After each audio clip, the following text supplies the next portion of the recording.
A journey of luck and adventure for one, a journey of shame and despair for another.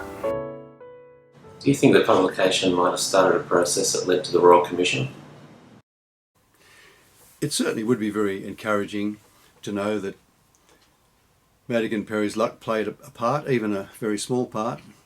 The book was published in 2005. Joanne McCarthy from the Newcastle Herald wrote her first article on the issue in 2006. In between those times, I had conversations with her and with many other journalists and so on, and there was a double-page write-up about Madigan Perry's luck in the Herald.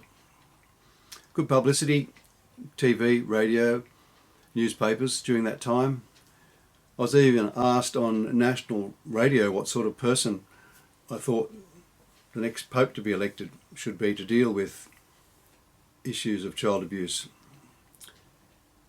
And I do know that for sure, because of the book, several victims were encouraged to speak out.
In the 1950s and 1960s, Australia boomed with post-war babies. Like many others at the time, Anthony Perry's body and soul were entrusted to the church without question. A Protestant surname in a Catholic school, a father inexplicably absent from the war, the loss of an only sibling, and the shame of divorced parents set him apart when it was important to fit in. Yet Anthony, dubbed Madigan by the other boys, has the ability to think of everything as an adventure, an essential survival tool when your closest caregivers can't be trusted.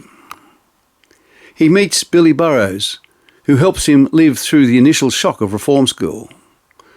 But Billy's past is too dark, and in the long run he is too confusing to fit into Anthony Perry's idea of adventure. As they reach the threshold of adulthood, it is obvious that they both have been cheated by the secrets of their past. Review Weekend Australian.